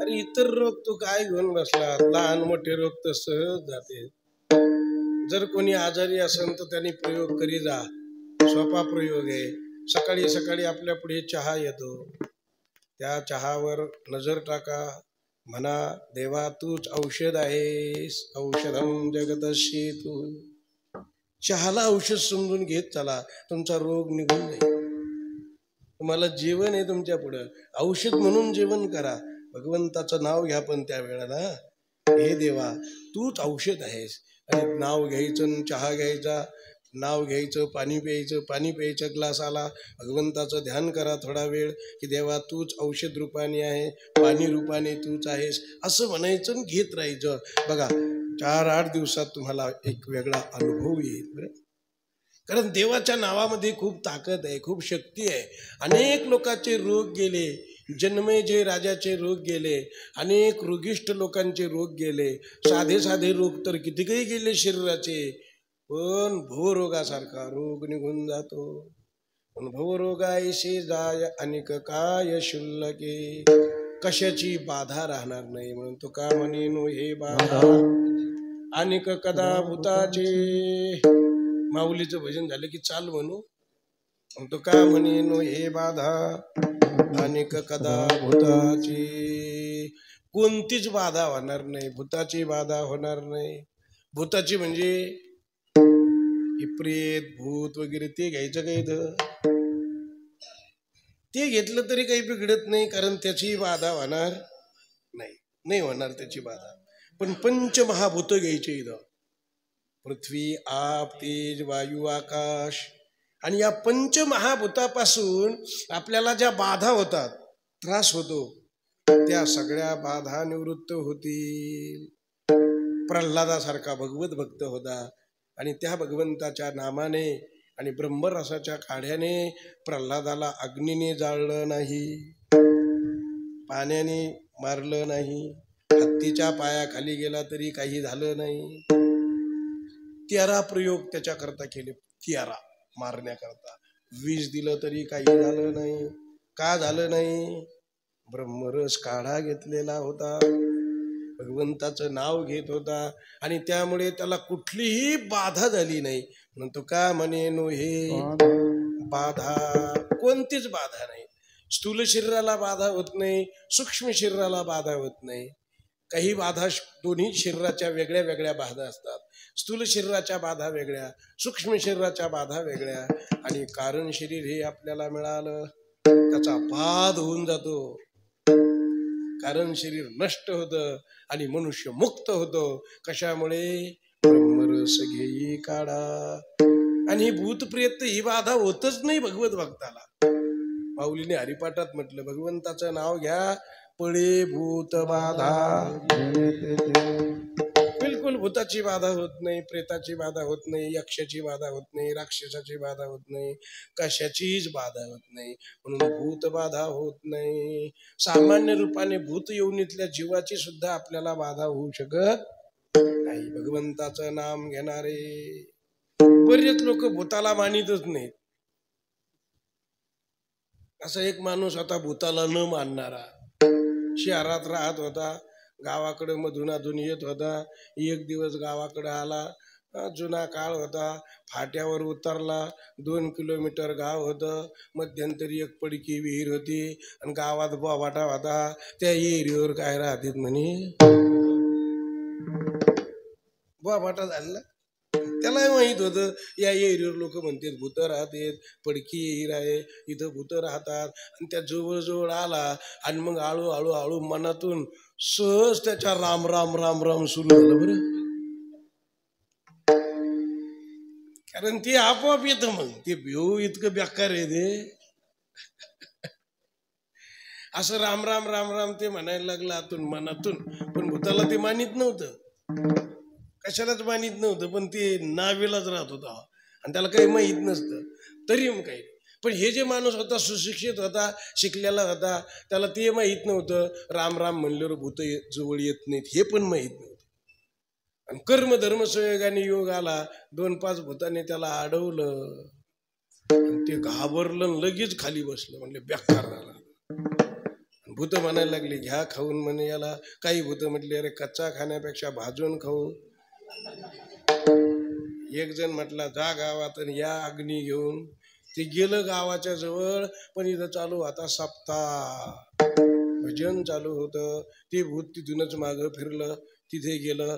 आता भूत देवाचे नाव घेत नसतात म्हणून त्या भूताने सांकेतिक भाषेत बाकीच्या भूताला सांगितलं अरे म्हटले तिथं ते चालू असल्यामुळे मला गावात जाता आलं नाही. हे माणूस शिकल्या सवारलेला होता. हे यांनी विचार केला तिथं ते चालू असल्यामुळे हे भूत तिथं गेलं नाही, म्हणजे तेला हे घाबरतेत म्हणा. जरा काहीतरी ध्यानात आलं त्याच्या ध्यानात आलं ते चालू असल्यामुळं. हे अशा पद्धतीने हुशार असल्यामुळं लगेच त्याच्या ध्यानात आलं. काही भूत म्हणले धरा खा म्हणे याला कच्चा. ते म्हणलं हे बघा मला जर धक्का लावताना मी ते चालू करीन. भूत सरकले ना माग, असे मागे सरकले. याला जोर आला त्यामुळे आता जरा जमायच्या माग आहे. आणि ते उठलं ना असं चालायला लागलं. भूत म्हणायचे धरा धरा. ते म्हणला मी ते चालू करीन, मी ते चालू करीन. असं म्हणत म्हणत गावाच्या जवळ आला. भूत बिचारे निघून गेले. भूताला तरी माहित होतं ते म्हणजे काय होतं, याला ते माहित नव्हतं ते म्हणजे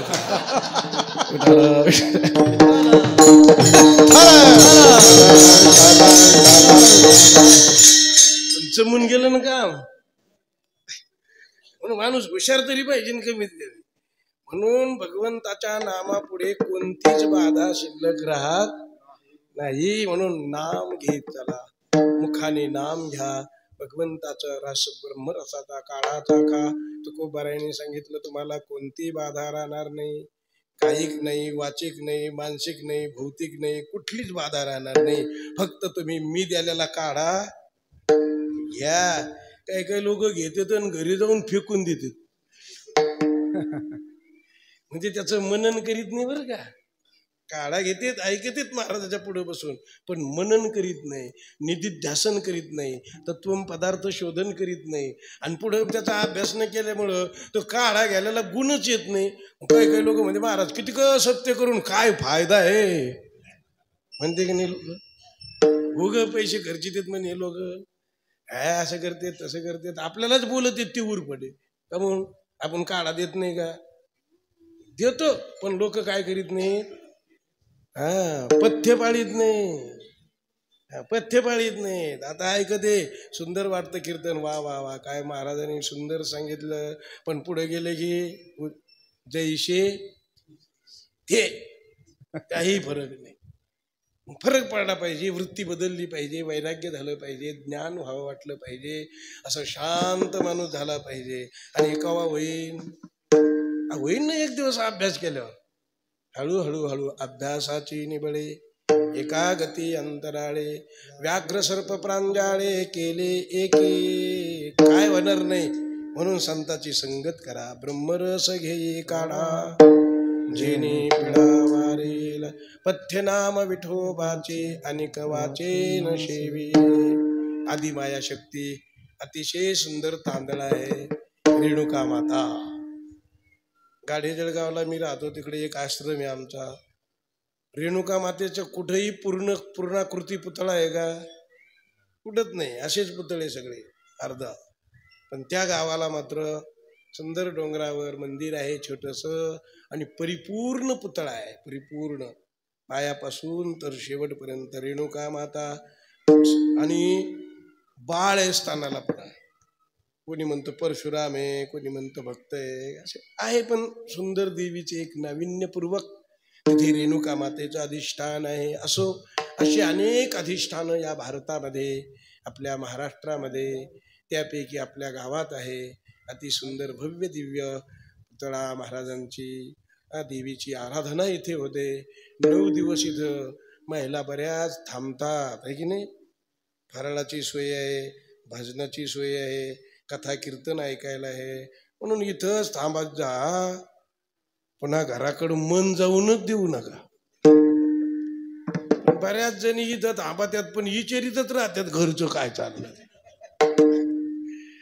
आईच्या पुढे एकदा बसलं की आंबेच झालं पाहिजे. अनादि अंबिका भगवती बोध परडी घेऊन हाती, पूत ज्ञानाचा पाजळती, उद उद भक्त नाचते गोंधळा येई वो जगदंबे. अहो माऊलींनी पण लिहिलं, तू विटेवरी सखी हो करी कृपा, माझे मन लाग तुझी पायी हो करी कृपा, तू सावळे सुंदरी हो करी कृपा, तू लावण्य मनोहरी हो करी कृपा, निज भक्ता करुणा करी हो करी कृपा, पंढरपुरी राहिली डोळा पाहिली, संत देखिली वरुण विठाई वरुण विठाई, सच्चिदानंदे अंबाबाई हो करी कृपा. समजले का कोणती अंबाबाई? समजून या. अंबाबाई आदिशक्ती मूळ परब्रह्म स्वरूपाने अंबाबाई आहे. आणि ती जर आपल्याला एकदा समजली तर मग आपण खरी सुखी होऊ शकतो. म्हणून अनादि अंबिका भगवती आदिशक्ती माया, अशा प्रकारची जी भगवंताचं स्वरूप आहे. आणि त्या स्वरूपाची आराधना करता करता आपण मूळ स्वरूपाला जाऊन पोहोचलं पाहिजे, मूळ पीठाला गेलो पाहिजे. मूळ पीठ समजत ना, मुख्य पीठ, मूळ पीठ, अगदी आधी सुरुवात. मूळ पीठ तू अंबे गोंधळा ये हो जगदंबे.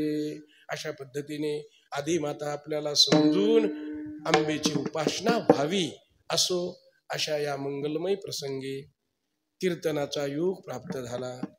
बरेच लोक मोठ्या उत्सुकतेने कीर्तनाला आले, पण इथं आल्यानंतर बऱ्याच लोकांचा मूड गेला असेल बरं. कारण कसं होतं, कधी कधी काही लोक कीर्तनात बसतात, त्याच्याकडे मोबाईल राहतो, मध्येच बेल वाजायला सुरुवात होती, त्याला वाटतं अर्जंट फोन आहे, म्हणून ते उठतं, बाहेर जातं, फोन सुरू करतं. तर लगेच त्यांनी सांगितलं, अमुक गाणे के लिए 5 दबाव. कोणी सांगितलं? कंपनीने मोबाईल. याचा सगळा मूड गेला. म्हणलं एवढ्या कुटण्यात उठून आलो कीर्तनातून आणि इथं कंपनीचाच निघला, म्हणजे काही कामाचा आणि धामाचा. तसं आज बऱ्याच लोकांना झालं असं की नाही? नाही तसं काही फरक नाही पडला म्हणते. विनोद सोडून द्या. भगवंताचं संकीर्तन आहे. परमपूज्य परम आदरणीय आमची जोग महाराज संस्था आळंदी देवाची संस्थेचे अध्यक्ष संदीपानजी महाराज हशेगावकर, तुम्ही सर्व त्यांना ओळखता, तुम्ही पाहता ऐकता. कुठेतरी नसेल ऐकला, पहिला योग असेल आमच्या बाबांनी आणला, ऐक नाही. अध्यक्ष वयोवृद्ध ज्ञानवृद्ध, अतिशय सुंदर जोग महाराज संस्थेची सेवा ते करतात. आणि त्या पद्धतीने त्यांना आपण आमंत्रित केलं होतं. पण ह्या ब्रह्मांड नायक परमात्म्याने आता आपल्याला थोडंसं तडाखा दाखवायला सुरुवात केली. अतिवृष्टी होऊ राहिली जिकडे तिकडे, आणि म्हणून काही कारणाने रोड बंद झाले, कुठे कुठे पाणी आलं, कुठं धरणं भरले, कुठं वाहायला लागले. या परिस्थितीच्या कारणामुळे महाराजाला सांगितलं, जरा येणं जरा अवघड दिसतं, व्यवस्था करून घ्या. आणि मग आमच्या महाराजांनी मला फोन लावला, म्हणले आता संकट पडलंय, कृष्णा धावरे लवकर. माझं संकट पडले भारी. आता बाई संकट. माझं नाव कृष्ण महाराज आहे बरं. तुम्ही जाता त्या कृष्णाकडं. त्यांनी मग सांगितलं की नाही तुम्ही यायलाच पाहिजे. म्हणजे माझी इच्छा पण होती बऱ्याच दिवसाची. पुढच्या वर्षी मला भेटले. आता इथं मी आलतो ना याला दही गावला, त्या दिवशी रस्त्यातच भेट झाली. ती म्हणे चला चला मंदिरावर. म्हणलं येईन योग तवा देवीन लय लवकर आणला योग. योग आला की येऊ म्हटलं. असं मी त्यांना बोललो. कर्मधर्म संयोगाने आदिशक्ती मातेचं दर्शन झालं. तुम्हा सर्व भाविकाचं दर्शन झालं. आमचे सर्व कार्यकर्ते आहे की नाही, मंदिराचे अध्यक्ष, सगळी जबाबदारी वाहणारी मंडळी इथे भरपूर आहेत. रात्रंदिवस देवाची सेवा करावी लागते. अध्यक्ष जेवढी सेवा करतात त्याच्यापेक्षा झाडून घेणारे त्याच्यापेक्षा जादा सेवा करतात. मंदिर झाडून घेतलं पाहिजे, स्वच्छता ठेवली पाहिजे, टापटीप ठेवली पाहिजे. तुम्हाला हे आम्ही सांगायची गरज नाही. परमपूज्य परम आदरणीय भास्करगिरी महाराज उद्या भेट द्यायला येणार आहेत म्हणे. मला महाराजने सांगितलं येणार आहेत म्हणजे. असे महात्मे आपल्याकडे येणार म्हणजे तुम्ही आपोआप सगळं स्वच्छ ठेवत राहता. छत्रपती शिवाजी महाराजाचा सुंदर पुतळा आहे. गावामध्ये जिकडं तिकडं गट्टू आहेत. गाव एकदम स्वच्छ आणि निर्मळ झालेलं आहे. कोणाचे पाय भरत नाही, पाऊस लागत नाही, तरी मंदिरात लोक यायला जरा जीवरच येतं. काय किती सुंदर वातावरण आहे. नाही तर आमच्या गावाकडे काही सोयीच नाही कीर्तनाची. पाऊस आला तर कीर्तन बंद ठेवा म्हणते, निवाराच नाही. पण तुमच्या इथे एवढा मोठा निवारा आहे. आमच्याकडे छोटेले मंदिरं राहतात. लोक म्हणतात पाऊस झाला ना कीर्तनाला कोणी येणार नाही, जागा पुरायची नाही म्हणते. काय म्हणते आमच्याकडचे लोक, जागा पुरायची नाही म्हणून कोणीच येत नाही. आपात आले तर आले, येतच नाही. तुमची तर जागा पुरायची नाही असा प्रश्नच येत नाही ना. किती मोठी जागा आहे, भरपूर पटांगण आहे. म्हणून समस्त गावकरी मंडळी, निमगावकर मोठ्या श्रद्धेने चालू असलेला उत्सव, या उत्सवामध्ये सक्रिय सहभागी झालं पाहिजे. भगवंताचं भजन कीर्तन केलं पाहिजे. त्याचमुळे आपलं हित होणार आहे. यथामती यथावकाश बोलण्याला पूर्ण विराम आहे. माऊलीची प्रार्थना आहे सगळ्या जगाने सुखी व्हावं. आदि पुरुषाची सेवा करून किंबहुना सर्व सुखी पूर्ण भूनिती लोके भजी जो आदि पुरुखे अखंडित ज्ञानेश्वर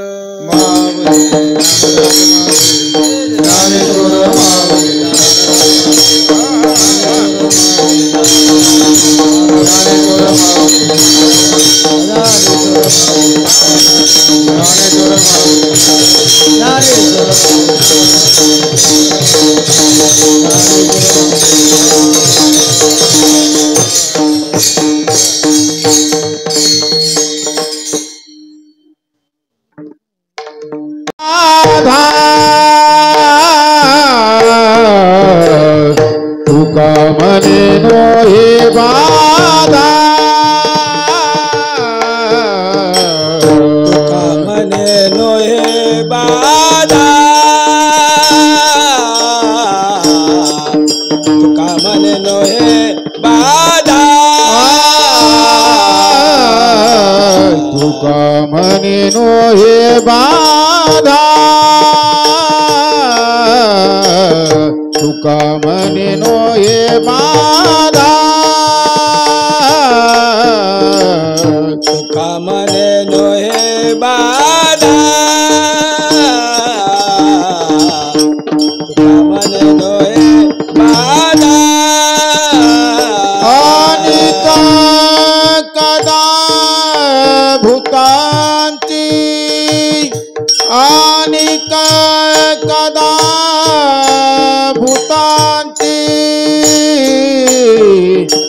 वचनाम विठोबाचे, वचनाम विठोबाचे.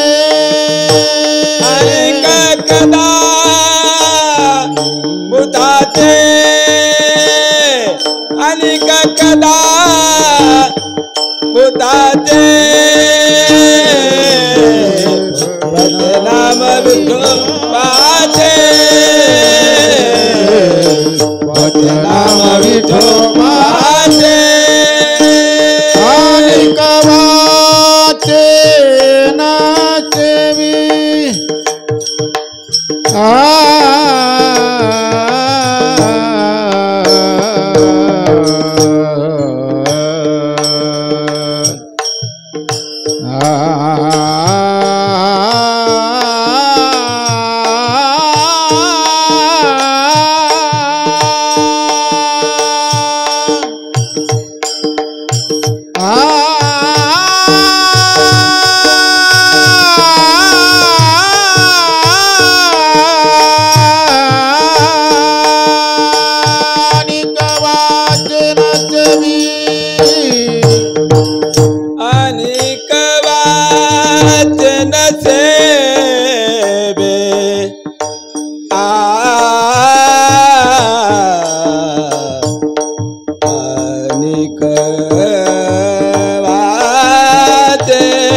तुकाराम